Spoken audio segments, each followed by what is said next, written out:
Hello and welcome. Everyone loves a good scare, especially around this time of year. Today, we're going to tell you a few tales of horror.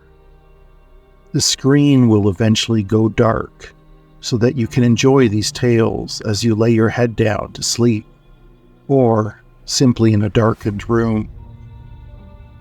Let us know in the comments which one of the stories you enjoyed the most.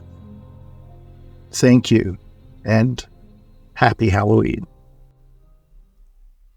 In the bustling heart of downtown, nestled between neon signs and the hum of city life, stood the Wizard's Castle, the quintessential arcade of the 1980s.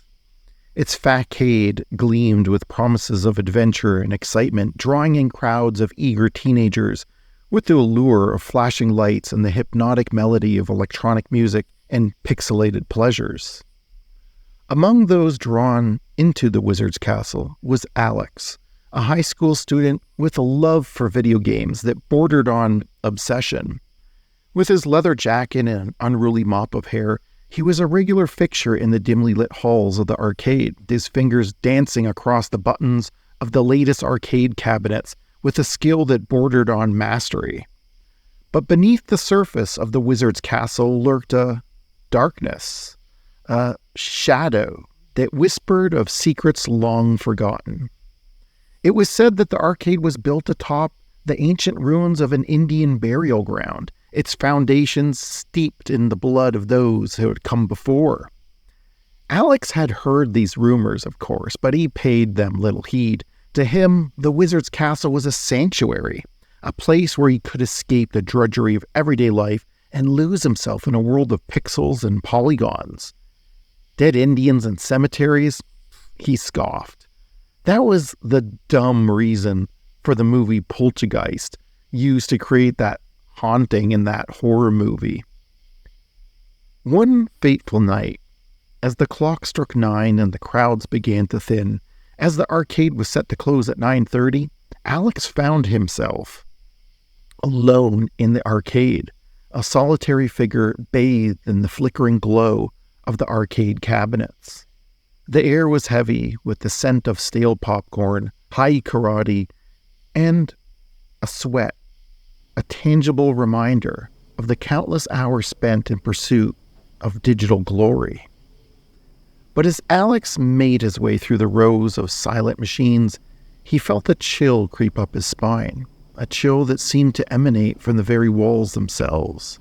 Ignoring the unease that gnawed at his insides, he pressed on, his footsteps echoing through the empty halls like the tolling of a distant bell.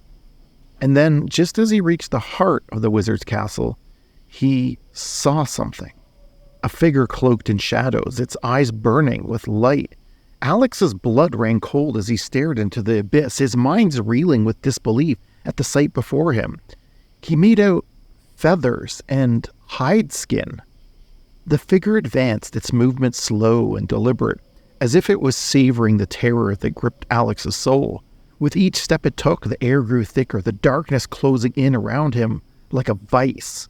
Desperate to escape, Alex turned and fled, his heart pounding in his chest as he raced through the empty halls of the arcade. But no matter how fast he ran, the darkness still pursued him. Its icy fingers reached out to ensnare him in a grip as cold as death itself. As he reached the exit, Alex glanced back over his shoulder, his eyes widening in horror at the sight that greeted him. The figure stood before him, its form twisted and distorted, its eyes burning with an otherworldly rage. With a cry of fear, Alex flung open the door and stumbled out into the cool night air, his breath coming in ragged gasps, and he collapsed onto the pavement below. And as he lay there trembling and exhausted, he knew that he had come face to face with a darkness, far beyond his understanding, far beyond his imagination, a darkness that lurked within the very heart of the Wizard's Castle, some sort of ghost, maybe even a native spirit. Days turned into weeks and weeks into months, but the memory of that fateful night lingered in Alex's mind like a persistent nightmare. He found himself haunted at night by this ghost. He couldn't get it out of his dreams. As the days grew shorter and the nights grew colder, Alex's obsession with the wizard's castle only deepened. He spent every spare moment within its dimly lit halls, searching for answers to the questions that plagued his mind. The games were entertaining, but the real challenge here was to find out what this Indian ghost thing was all about. But try as he might, the truth remained elusive, a tantalizing puzzle that seemed to slip through his fingers like grains of sand. And with each passing day, Alex felt himself drawn deeper and deeper into the darkness that lurked within the wizard's castle, his sanity teetering on the edge of oblivion. He played the game Gunsmoke and Wild Western. He wasn't scared of no Indians. He was an expert with the six-shooter. It was on a stormy night in late October that Alex's quest for answers finally led him to the heart of the arcade, a place of darkness and despair that lay hidden beneath the surface of the wizard's castle. With a sense of trepidation, he descended into the depths below the arcade. He found the door to the basement, where they kept old cabinet games and repaired broken ones. It was an only place for employees. So Alex crept in unnoticed, closed the door, went into the basement. If it was a burial ground, well, he was certain he was in the heart of it. Alex felt a presence stir in the shadows, a presence that sent shivers down his spine and his heart racing. And then, with a flicker of movement, the figure emerged from the darkness, a twisted and distorted form that seemed to defy all reason. It was an Indian raising a war club. Alex wrestled out a pistol he had stolen from his dad. It was an old-style one that reminded him of one a cowboy might use. He fired the gun, and the sound deafened him, yet the native warrior still came forward. The bullet seemed to pass right through the figure as if it were nothing but smoke. Alex's heart pounded in his chest as he realized the futility of his actions. The figure advanced, its eyes gleaming with an otherworldly rage as it raised the war club high above its head. With a desperate cry, Alex turned and fled, his footsteps echoing through the darkness of the basement, and he raced towards the stairs. But the figure was relentless, its spectral form closing in on him.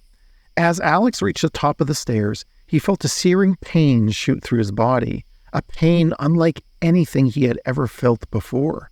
He stumbled and fell, his vision swimming as darkness threatened to consume him. And then, with a final burst of strength, he reached out and flung open the basement door, collapsing on the floor of the arcade with a gasp of relief. But as he lay there, gasping for breath, an arcade employee picked him up. "What the hell are you doing?" Alex picked himself up and ran out of the door, pushing through a crowd of curious onlookers. Later that night, he had to face not only his parents, but the police as well, and was banned from ever going back to that arcade again. He told his parents and police everything, except for one thing, the bruise on the back of his arm from the war club. At first it just hurt, but then it was pulsating with a pinching pain. It was black and started to fester. In a week, Alex would have to have his arm amputated. He was left with his left hand, the one that always controlled the joystick, left with no other hand to press the buttons. He never even wanted to return to the arcade again. In the years that followed, the Wizard's Castle arcade closed down and turned into a video rental store. A year later at Christmas, he received the Nintendo Entertainment System, a home arcade console. It came with a light gun, and if he was really, really good with it at Duck Hunt, perhaps he thought he would return to the Wizard's Castle, or Video Plus Video Rental, whatever it was now, and finish off that ghostly Indian. In the vibrant and neon-soaked year of 1985, nestled within the heart of a quaint suburban neighborhood, stood a house that seemed frozen in time. Its faded blue paint bore the scars of years gone by, while its shutters sagged with the weight of forgotten memories. This was the home of the Matthews family, where secrets lurked behind every weathered board and creaking floorboard. Young Tommy Matthews, with his tousled hair and wide-eyed wonder, roamed the streets with the freedom that only childhood could afford. But amidst the laughter and the games, there lingered a shadow, a darkness that dwelled within the confines of his own home. It was a hot summer evening when Tommy's curiosity finally got the better of him. The sun dipped low on the horizon, casting long shadows that stretched like fingers across the landscape. As the day gave way to night, the house took on a new life, its familiar corners twisting into shapes of dread and uncertainty. Tommy's parents were busy with their own affairs, oblivious to the turmoil brewing in their son's restless mind.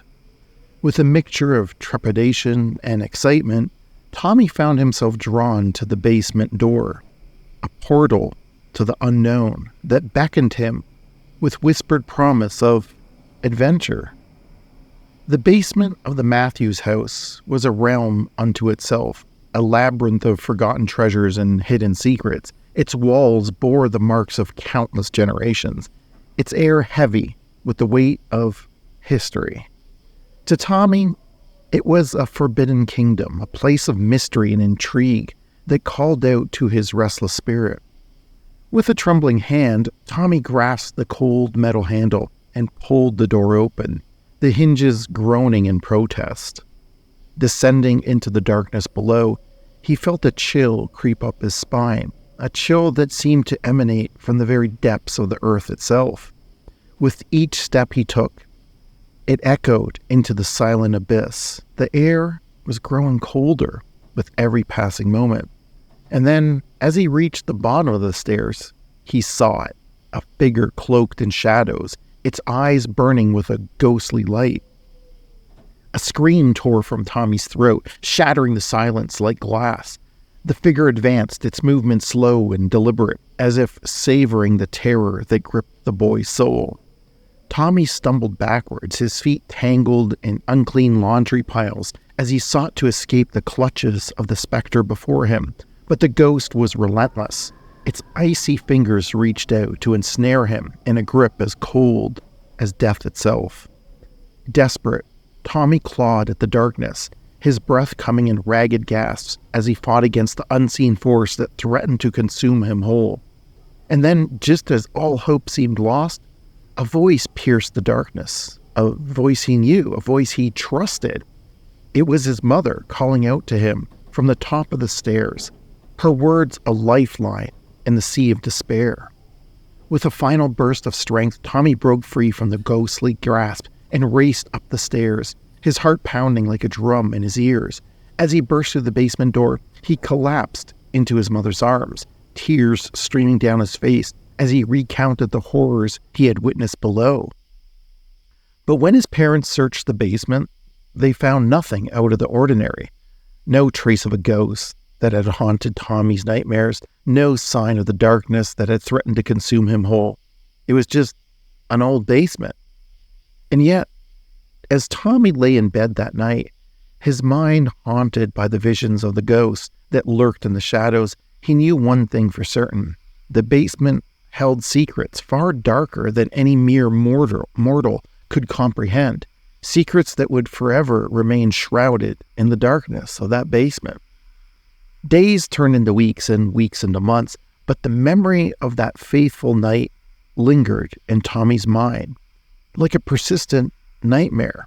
He found himself drawn back to the basement time and time again, each visit fueling his curiosity and fear in equal measure.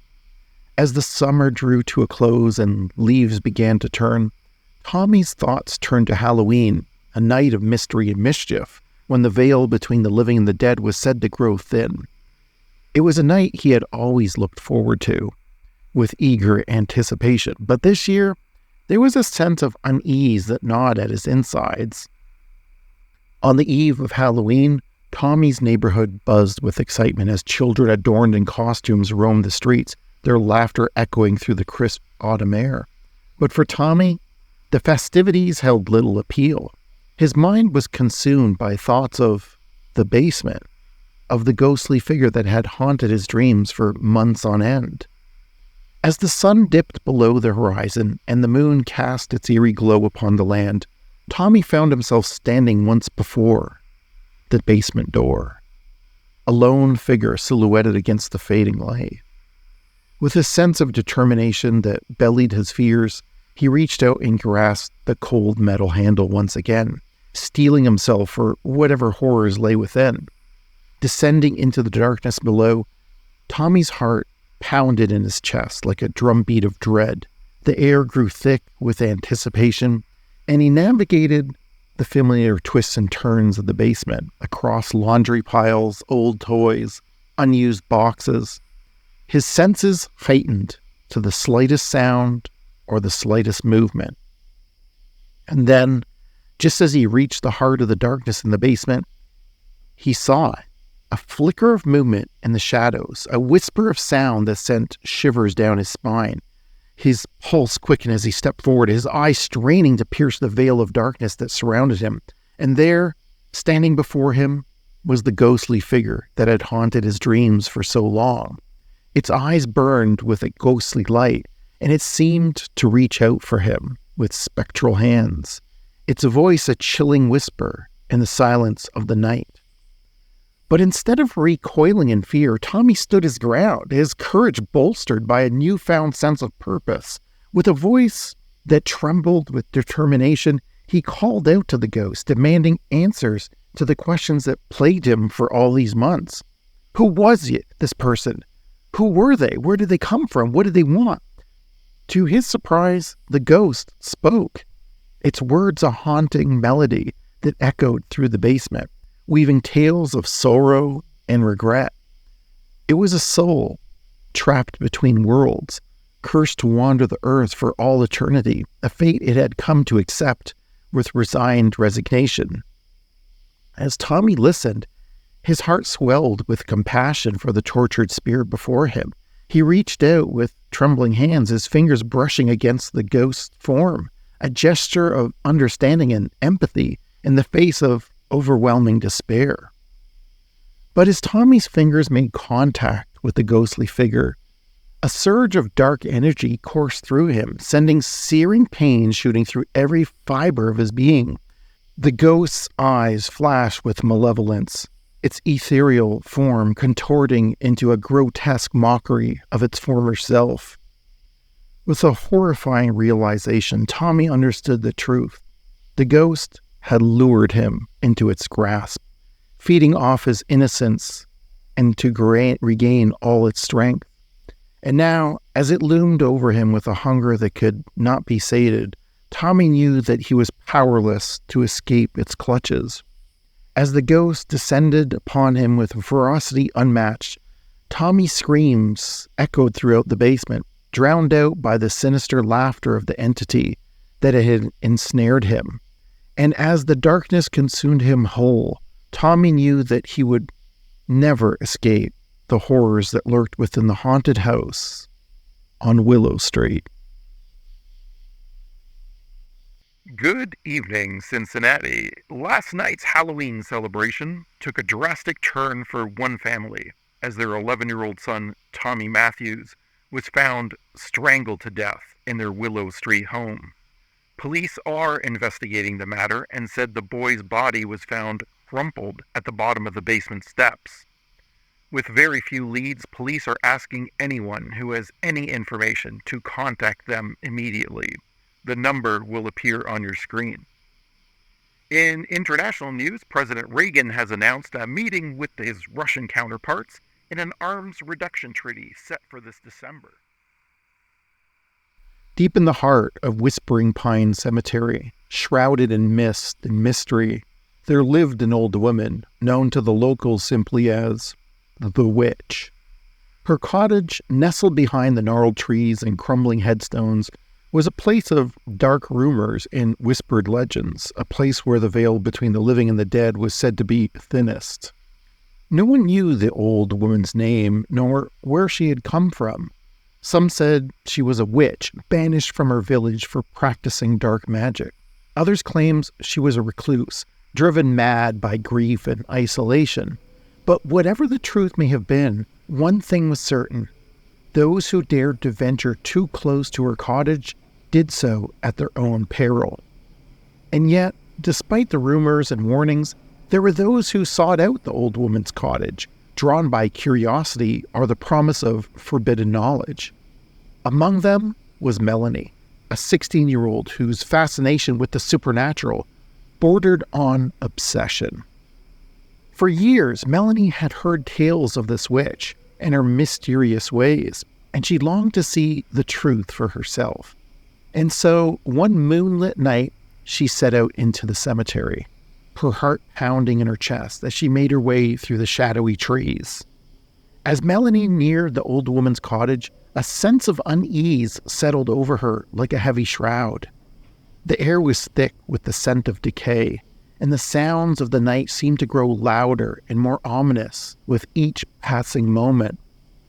But still, Melanie pressed on, her curiosity driving her forward despite the growing sense of dread in the pit of her stomach. And then, at last, she reached the clearing where the old woman's cottage stood, its windows glowing with some sort of candlelight.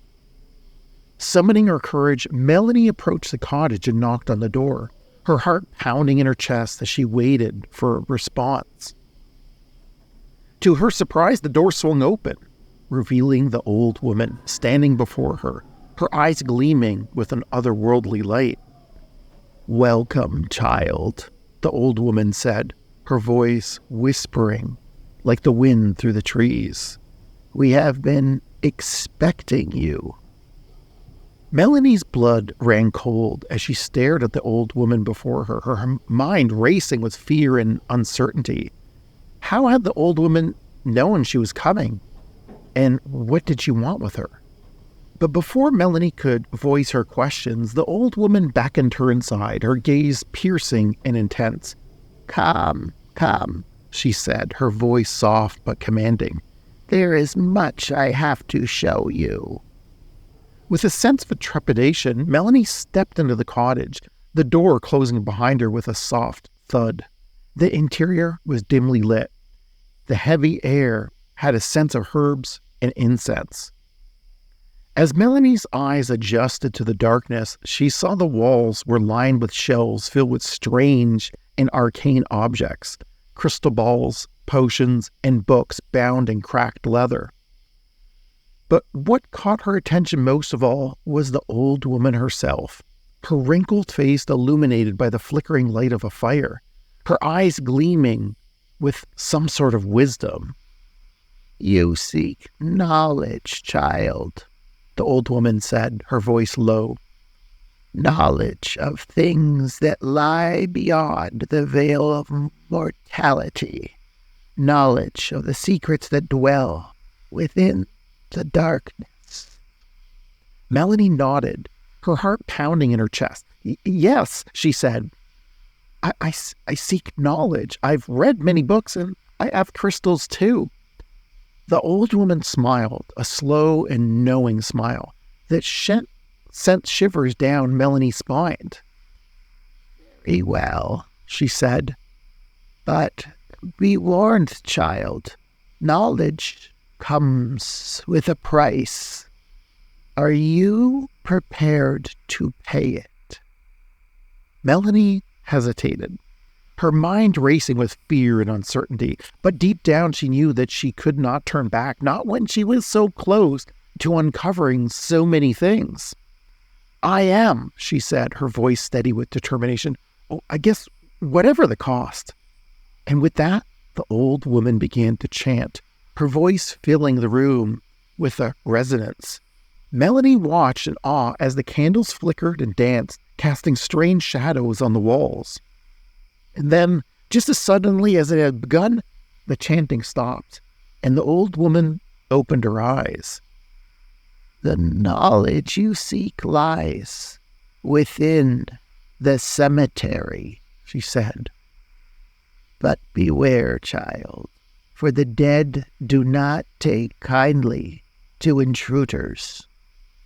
Melanie swallowed hard, her heart pounding.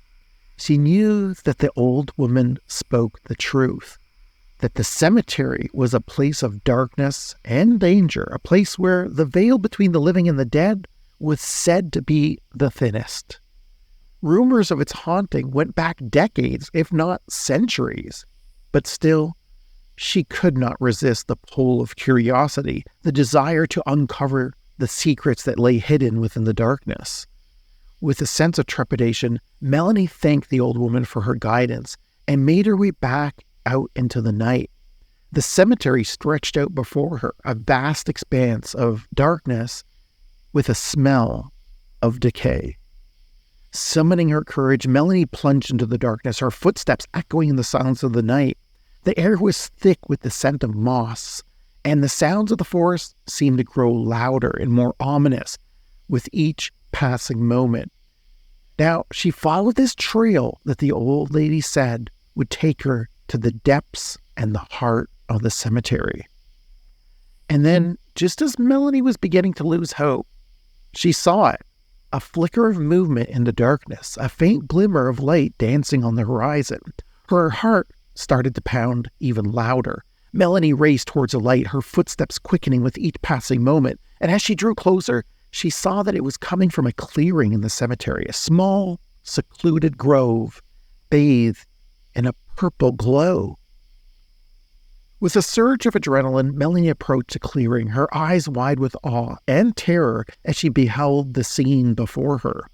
There, in the center of the grove, stood a circle of ancient tombstones, their surfaces weathered and worn with age, and surrounding the tombstones like moths drawn to a flame were the spirits of the dead. Dozens of them, their eyes vacant and empty, their movements slow and mechanical as they circled the stones in a trance-like state. Melanie's breath caught in her throat as she watched in horror, her mind reeling with disbelief. What had happened to them? And more importantly, what had brought them here? With a sinking feeling in the pit of her stomach, Melanie knew that she had to find out. She couldn't turn back now, not when the truth lay so close at hand. Was death merely an illusion? Was this what happened when you died? Summoning every ounce of courage she had, Melanie stepped into the clearing, and she approached the circle of tombstones. And then, just as she was about to reach out and touch one of the stones, a voice echoed through the darkness, a voice that sent shivers down her spine. "Girl," the voice said, soft and comforting, "you should not have come here." Melanie's blood ran cold as she realized the truth. The spirits of the dead were not alone in the cemetery. They were being controlled, manipulated by some unseen force, some dark and sinister power that sought to keep its secrets hidden from the prying eyes. But even as fear threatened to consume her, Melanie refused to back down. She had come too far to turn back now, and she would not rest until she had uncovered the truth. With a sense of determination, Melanie stepped forward, her eyes blazing with defiance as she confronted the dark presence that lurked within the cemetery. "I will not be afraid of you," she said, her voice ringing out into the darkness. "I will uncover your secrets, whatever the cost." And with that, Melanie plunged deeper into the darkness, her heart pounding as she faced the unknown horrors that lay ahead, for she knew that the Witch of Whispering Pines Cemetery held many secrets. Secrets that were not meant for mortal eyes to see, but Melanie was determined to uncover them. As Melanie walked into the center of the darkness of the Whispering Pines Cemetery, underneath that purple glow, the air grew colder and the shadows thicker. The dead turned and slowly stumbled towards her, with arms outstretched. She turned and hid behind a large tombstone and then made a dash for a large mausoleum. There she tripped and stumbled upon a hidden chamber beneath an ancient mausoleum, its entrance obscured by creeping vines and moss. With trembling hands, she could think of nothing else. She pushed aside the overgrowth and stepped into the chamber, her heart pounding. She could hear the moans of the dead echoing in the cemetery, drawing nearer, ever nearer. What she saw inside froze her blood. The chamber was filled with strange symbols etched into the walls, and in the center of the room stood a sinister altar, adorned with candles and dark artifacts. And kneeling before the altar was the old woman. her eyes glowing with an otherworldly light. This was what the witch had meant. This was where she would learn about magic. Dark magic.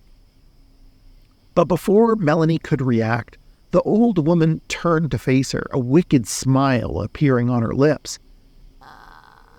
"My dear," she said, her voice dripping with malice, "you indeed come excellent.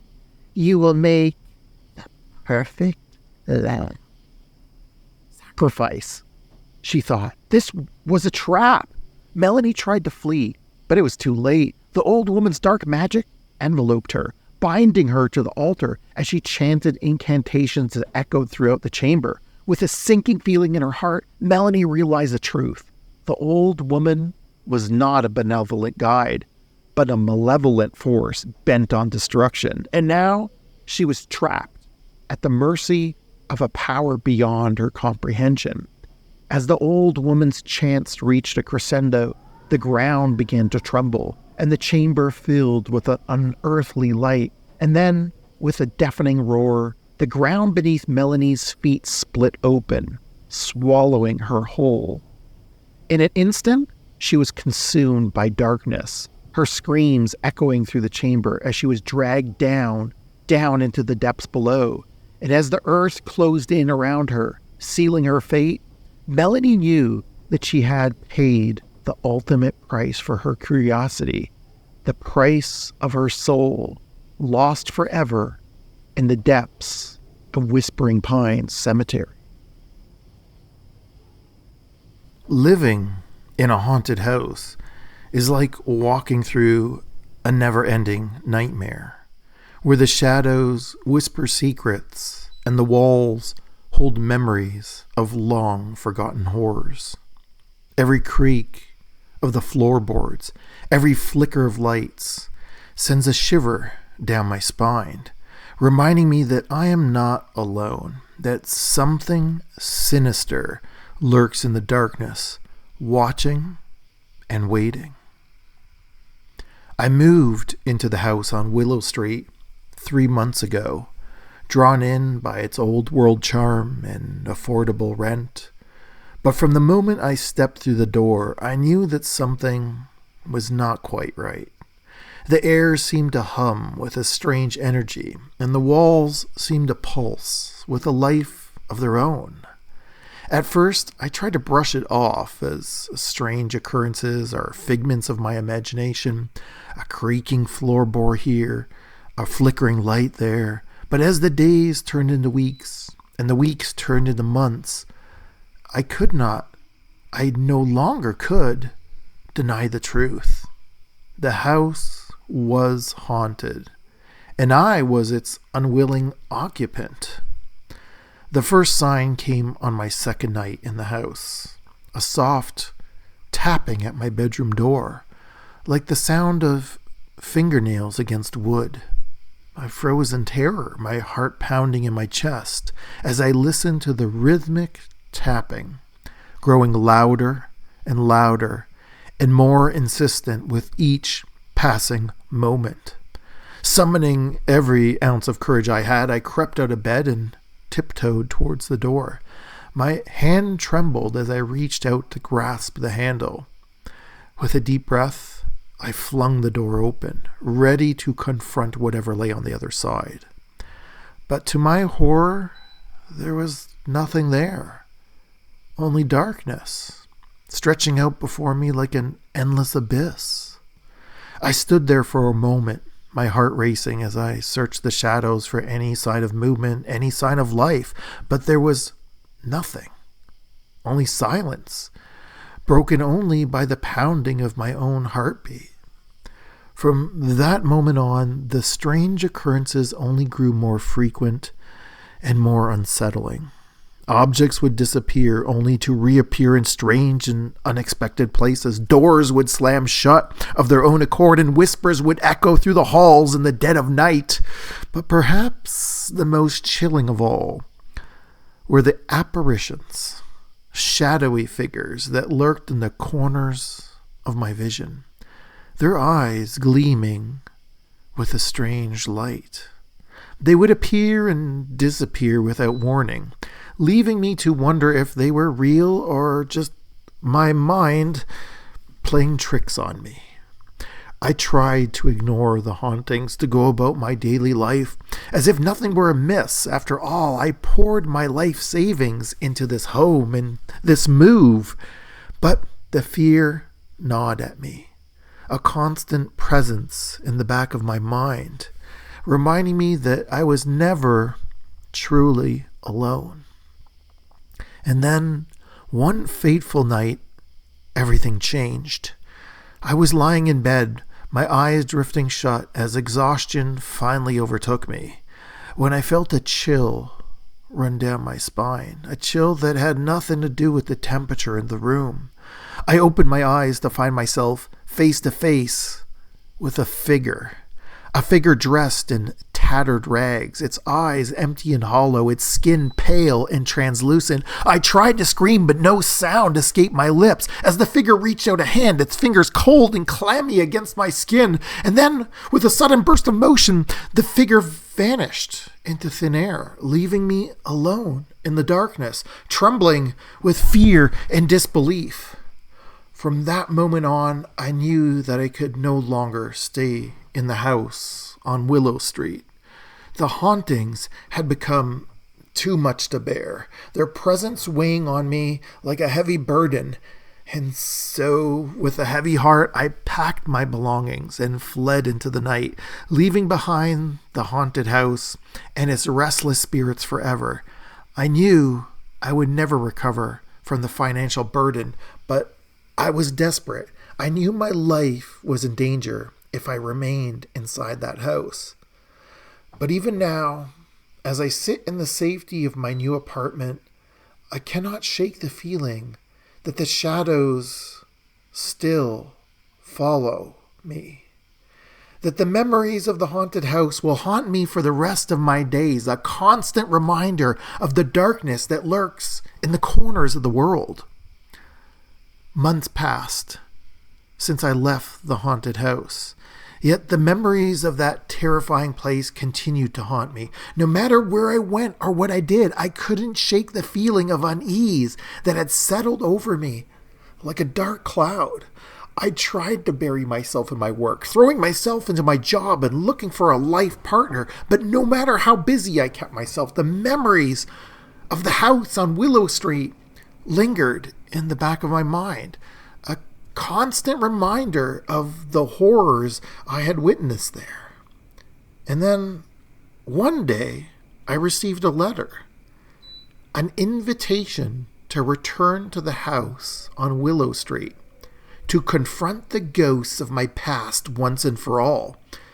It was from the new owner, a ghost hunter who had his own YouTube channel and wanted to document the paranormal.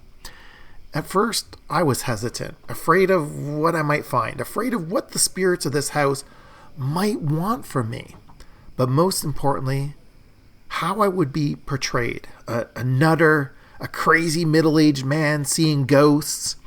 But deep down, I knew that I couldn't run from my past forever, that I had to face my fears head on if I ever hoped to find peace. And so, with a heavy heart, I returned to the house on Willow Street, the memories of my previous stay flooding back to me with each step I took. The air inside seemed heavier now, charged with an otherworldly energy that made the hairs on my back of my neck stand on end. But I pressed on, determined to confront whatever lay in store for me. As I stepped through the door, welcomed by Jeffrey, the ghost hunter from YouTube, I felt a chill run down my spine. The house was as I remembered it, dark and scary, with shadows lurking in every corner. But this time, I refused to be afraid. This time, I would not let the ghosts of the past control me. Cameras were in every room, down the hallways, and they captured our every move. I couldn't be portrayed as some frightened, grown man. And so, With a newfound sense of resolve, I ventured deeper into the house, my heart pounding in my chest, and I braced myself for whatever lay ahead. But as I explored the familiar rooms and hallways with the team of paranormal investigators, I realized that something was different. Something had changed since my last visit. The air now seemed lighter, less oppressive, as if the spirits of the house had finally found their own peace. And then, just as I was about to leave, I heard a voice, a soft, almost singing-like voice, whispering words of comfort and forgiveness. I turned to see the figure of a woman standing before me, her face bathed in a weird light.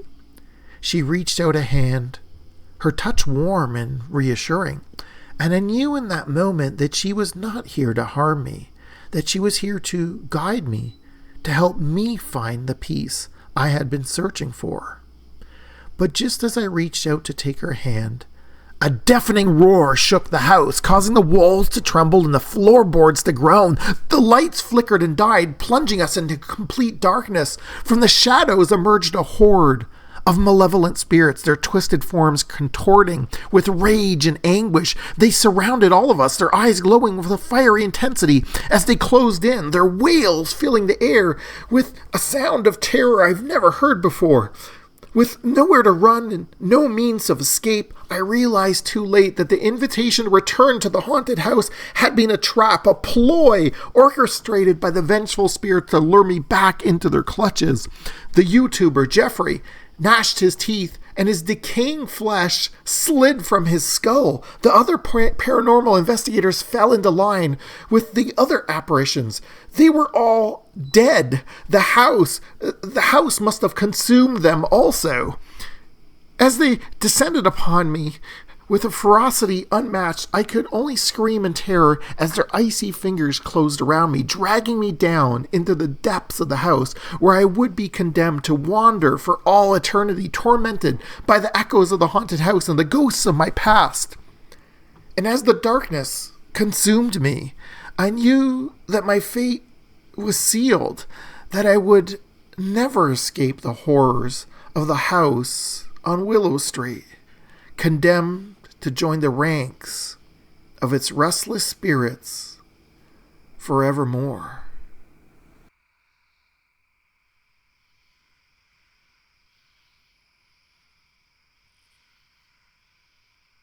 Lost in the woods. The forest loomed before him, a dark and forbidding maze of towering trees and tangled underbrush. Jack's car had broken down miles from civilization, leaving him stranded in the heart of the wilderness, with no hope of flagging down a passing car. He was driving to Lookout Point to take a solo hike when the old Nissan started to sputter along the dirt road. It did this once before, and someone told him the fuel gauge was faulty. Night was falling fast, and the shadows seemed to grow longer with each passing moment, swallowing up the last traces of daylight. Jack's heart pounded in his chest as he surveyed his surroundings, his mind racing with fear and uncertainty. He knew he had to find help before the cold darkness descended, but the thought of venturing into the depths of the forest filled him with a sense of dread. Summoning his courage, Jack set off into the woods, spotting a trail towards what he believed would be the tiny hamlet he passed, the one with the only gas station near this national park. His footsteps were muffled by the thick layer of fallen leaves that carpeted the forest floor. The trees loomed overhead like silent sentinels, their twisted branches reaching out to ensnare him in their embrace. As Jack trudged deeper into the forest, the air grew colder and the shadows more oppressive. Strange noises echoed through the darkness, rustlings in the underbrush, the distant howl of a lone wolf, the eerie cry of a nocturnal bird. Jack quickened his pace, his heart pounding in his chest as he stumbled over gnarled roots and hidden obstacles. But no matter how fast he moved, it felt as though the forest was closing in around him, its ancient secrets whispering through the trees, like some sort of curse. And then, just as Jack was beginning to lose hope, he stumbled upon a clearing in the woods, a small cabin nestled among the trees, its windows glowing with warm, inviting light. Relief flooded through Jack as he approached the cabin, his footsteps echoing in the silence of the night. But as he reached out to knock on the door, a sense of unease washed over him like a cold wave. Something wasn't right about this place. The air seemed to crackle with an otherworldly energy, and Jack couldn't shake the feeling that he was being watched. "Hello," he called out. "I ran out of gas. Sorry, just need to use your telephone." There was no answer. But the door creaked open as he tried to knock again. With a trembling hand, Jack pushed open the door and stepped inside, his heart pounding in his chest. The interior of the cabin was dark and musty, the air thick with a scent of decay. As Jack's eyes adjusted to the darkness, he saw that the cabin was furnished with strange and ancient relics, odd trinkets and arcane symbols that seemed to pulse with some sort of energy. But before Jack could investigate further, a voice echoed through the darkness, a voice that sent shivers down his spine. "Welcome, traveler," the voice said, its tone dipping with malice. "I've been expecting you." Jack spun around, his heart racing as he searched for the source of the voice. But there was no one there, only the empty darkness of the cabin. "Who are you?" Jack demanded, his voice trembling with fear. The voice chuckled, a low and menacing sound that seemed to reverberate through the very walls of the cabin. "I am the guardian of this forest," it said, "and you, dear traveler, have trespassed upon my domain." Jack's blood ran cold as he realized the truth. The cabin was not a sanctuary, but a prison, and he was its unwitting captive. With a sense of growing dread, Jack turned to flee, but the door slammed shut before him, sealing him inside the darkness. And as Jack stood alone in the cabin, the shadows closed in around him. He knew that he was doomed, that he would never escape the clutches of this forest and its malevolent guardian alive. Hours passed, and still Jack remained trapped in the cabin, his mind racing with fear and uncertainty. The front door was locked tight. The windows in the main room were nailed down, and shutters blocked the view to the outside. He tried to find a way out, searching every corner of the cabin for a hidden exit, but it was no use. The walls seemed to shift and warp around him, leading him in endless circles. Doors opened to reveal yet another room, exactly the same as the room he just exited. Windows opened in these rooms, but were merely entrances to other cabins, identical to the one he was trapped in. As the hours stretched on, Jack's sense of desperation grew, his mind teetering on the brink of madness. He began to hear strange whispers echoing through the darkness, voices that seemed to call to him from the depths of the forest, luring him further into its grasp. The whispers told him to just give up, to let go, to stop trying. But amidst this darkness, there was one thing that kept Jack going. A flicker of hope, a glimmer of light in the darkness, for deep within the recess of his mind, he knew that he was not alone, that there was someone out there, someone who would come for him no matter the cost. And then, just as Jack was beginning to lose hope, he heard a sound, a faint rustling in the underbrush, the distant echo of footsteps drawing near. With a surge of adrenaline, Jack raced to the window and peered outside through the crack of the shutters, his heart pounding in his chest. And there, emerging from the depths of the forest, was a figure, a lone figure, silhouetted against the fading light of dusk. "Help!" Jack cried, his voice hoarse with desperation. "Help! Please help me!" The figure paused, its head turning in Jack's direction. And then, with a sense of relief that washed over him like a tidal wave, Jack realized who it was. It was his friend Sarah, who came looking for him. With renewed hope, Jack raced to the door and flung it open, his heart soaring as Sarah rushed into the cabin, her arms outstretched in a gesture of welcome.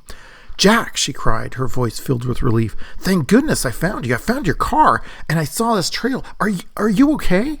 Jack nodded, tears of gratitude streaming down his cheeks. "I am now," he said, his voice choked with emotion. "Thanks to you." Together, Jack and Sarah made their way out of the cabin, back into the forest, and towards Sarah's car. And as they emerged into the light of day, Jack felt a sense of peace wash over him, knowing that he was finally free from the clutches of this forest and its malevolent guardian forever. But even as they made their way back to civilization, Jack couldn't shake the feeling that something was still out there, lurking in the depths of the forest, waiting for its next victim. And as he glanced back over his shoulder in the dark, forbidding trees, he knew that he would never truly be safe, not as long as the forest held its secrets close to its heart. It was a stormy night. The rain pelted against the window panes like 1,000 tiny drum beats. Lightning streaked across the sky, illuminating the room in brief, eerie flashes. Little Christopher huddled beneath his blankets, his heart pounding in his chest as he listened to the howling wind outside. But as terrifying as the storm was, there was something else that frightened Christopher even more: the shadowy depths beneath his bed. Ever since he could remember, Christopher had been afraid of what lurked in the darkness beneath his bed, a fear that no amount of reassurance from his parents could pacify. And tonight, as the storm raged outside, that fear seemed more real than ever. Christopher could feel the weight of unseen eyes upon him, watching and waiting in the shadows, just below his mattress. Something creeping on the wood floor. With a trembling hand, Christopher reached out and switched on his bedside lamp, flooding the room with a soft, warm glow. He knew it was foolish to be afraid, that there was nothing lurking beneath his bed but his own imagination. But still, he couldn't shake the feeling of unease that gnawed at his insides. He remembers seeing it just once, when he was really little, but he closed his eyes and told it to go away, and apparently that worked. He remembered saying a prayer to really make the thing go away forever. Summoning his courage, Christopher slid out of bed and knelt down on the floor, peering into the darkness beneath. His heart pounded in his chest as he scanned the shadows, half expecting to see a pair of glowing eyes staring back at him. But to his relief, there was nothing there, just the usual assortment of dust bunnies and forgotten toys strewn across the floor. With a sigh of relief, Christopher climbed back into bed and pulled the covers up to his chin, determined to put his fears to rest once and for all. After all, he was turning 8 this year. But just as he was about to drift off to sleep, Christopher heard a faint scratching sound coming from beneath his bed. His eyes widened in terror as he listened, the sound growing louder and more insistent with each passing moment. With a trembling hand, Christopher reached down and switched on his bedside lamp, and the light again cast across his room. And there, in the shadows, he saw it. A ghostly figure crouched beneath his bed, its eyes glowing with an otherworldly light. Christopher's breath caught in his throat, and he stared at this apparition before him, his mind struggling to comprehend what he was seeing. Was this some trick of the light, or had he truly stumbled upon a ghost beneath his bed? He couldn't remember exactly what he saw when he was little. Was this the same thing? The ghostly figure reached out a hand, its fingers brushing against Christopher's cheek with a tenderness that brought tears to his eyes. "Don't be afraid," it said. "I mean you no harm." Christopher blinked in disbelief, his mind reeling with fear and confusion. "Who are you?" he whispered, his voice barely above a whisper. The ghostly figure smiled, its features bathed in an otherworldly light. "I am Emily," it said. "I used to live in this house many years ago, before I passed away." Christopher's eyes widened in shock as he listened to the ghost's words. "Well, what do you want from me?" Christopher asked, his voice trembling with uncertainty. Emily reached out a hand, its fingers intertwined with Christopher's. "I need your help," she said. "I am trapped here. I am trapped beneath your bed. I need your help. I need you to complete some tasks for me." Christopher felt a lump form in his throat as he listened to Emily's words. Tasks? What does that even mean? Does that mean something you need to do? I don't understand. Is there something you want me to do to help you? Emily smiled, her eyes brimming with unshed tears. "There is something hidden in this house. Something that belonged to me in life, but was lost long ago. I need you to find it for me, so that I can finally find peace." But with this last word, she disappeared into the darkness. Christopher nodded. He knew that he had to try, that he owed it to Emily, this little girl, to help her out.